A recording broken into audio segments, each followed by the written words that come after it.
जय श्री राम भाइयों। जो भी हमारे चैनल पर नया है कृपया हमारे चैनल को सब्सक्राइब करें। और आज हम बताएंगे बाल हनुमान की कथा। बाल हनुमान, वीर Hanuman, red Hanuman. Hanuman once applied vermilion all over his body to make his lord Rama happy. His actions proved he is a real devotee. Hanuman Anjana और केसरी के पुत्र हैं। उन्हें वायुदेव का भी पुत्र कहा जाता है क्योंकि उन्होंने अंजना को जादू की खीर दी थी, जिसके सेवन से हनुमान का जन्म हुआ था। हनुमान स्वयं शिव का प्रतिबिंब है। सूरज या फल? हनुमान को लगा कि सूर्य एक रसदार फल है और वे उसे खाना चाहते थे। उन्होंने आकाश में एक विशाल छलांग लगाई और चमकते सूर्य को पकड़ने के लिए निकल गए। इससे इंद्रदेव क्रोधित हो गए। वज्र प्रहार। इंद्रदेव ने हनुमान पर वज्र से प्रहार किया, जिससे वायुदेव क्रोधित हो गए और उन्होंने वायुमंडल से हवा को चूस लिया। चमत्कारी आशीर्वाद। वायुदेव को शांत करने और हवा वापस लाने के लिए सभी देवताओं ने असाधारण शक्तियों के साथ हनुमान को आशीर्वाद दिया। अभिशाप। असाधारण शक्तियों ने हनुमान को शरारती बना दिया और मातंग मुनि को उन्हें अपनी सभी शक्तियों को भूल जाने का श्राप देना पड़ा। वे तभी याद कर पाएंगे जब कोई उन्हें याद दिलाएगा। दिव्य राम। हनुमान राम और लक्ष्मण को परेशान करने के लिए एक संत के रूप में प्रकट हुए, परंतु समझ आने के बाद राम को अपने भगवान के रूप में पूजा और राम की पत्नी सीता की खोज में उनके साथ शामिल हो गए। मनीषी जांबवान। लंका में सीता बंदी थी। हनुमान के अलावा वानर सेना में कोई भी नहीं था जो लंका पहुंचने के लिए विशाल समुद्र को पार कर सके। तो भालू के राजा जांबवान ने हनुमान की शक्तियों की उनकी स्मृति को ताजा किया और इस तरह शाप टूट गया। असीम शक्तियां। हनुमान अब अपनी शक्तियों को प्राप्त कर लिए। वे मजबूत और ताकतवर हो गए।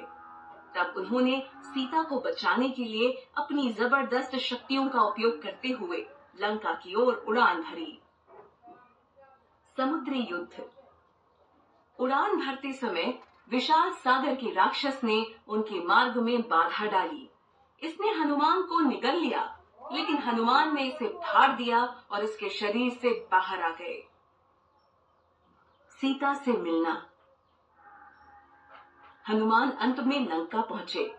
सीता को विश्वास दिलाने के लिए हनुमान ने राम की अंगूठी सीता के पास गिरा दी। इससे सीता को आश्वासन मिला कि उन्हें बहुत जल्द वापस लेने आएंगे। पूंछ आसन। लौटते समय हनुमान को पकड़ लिया गया और उन्हें रावण के सामने पेश किया गया।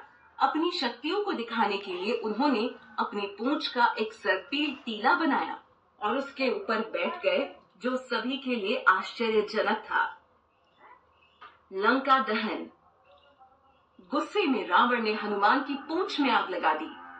हनुमान ने रावण के पूरे साम्राज्य को अपनी पूंछ में लगी आग से राख में बदल दिया। लंका से वापसी। चूंकि सीता केवल राम के साथ लौटनी थी, राम को लाने के लिए हनुमान ने लंका से उड़ान भरी। राम सेतु। लंका पहुंचना कोई आसान काम नहीं था। लंका तक पहुंचने के लिए समुद्र को पार करना था, इसलिए पत्थरों का एक पुल बनाया गया था। प्रत्येक पत्थर पर राम शब्द लिखा गया था।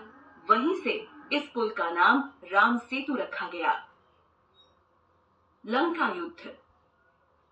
लंका पहुंचने के बाद रावण की सेना ने वानर सेना पर हमला किया। युद्ध हिंसक हो गया और दोनों ओर से कई सेनाएं मर गईं। रावण के पुत्र इंद्रजीत ने लक्ष्मण को बुरी तरह घायल कर दिया। संजीवनी। लक्ष्मण बुरी तरह से आहत थे और उसे ठीक करने का एकमात्र उपाय संजीवनी जड़ी बूटी का उपयोग करना था, जो कि द्रोणागिरी या गंधमर्दन में उपलब्ध था। हनुमान एक ही बार में पूरा पहाड़ ले आए। रावण का विनाश। राम और रावण के बीच अंतिम लड़ाई में सत्य और न्याय की जीत हुई। भेंट। राम और सीता हनुमान के आभारी थे और उन्हें एक अनमोल हार भेंट किया। हनुमान ने कहा कि मैं ऐसा कुछ भी स्वीकार नहीं कर सकता जिसमें मेरे प्रभु न हो। भीम का दंभ। भीम बुजुर्ग हनुमान के पास आए और उन्हें अपनी पूंछ उठाने को कहा, क्योंकि इससे उसका मार्ग बाधित हो गया। एक शक्तिशाली व्यक्ति होने के बावजूद भीम से हनुमान की पूंछ नहीं उठाई गई। इससे भीम का अहंकार चकनाचूर हो गया। सिंदूरी हनुमान।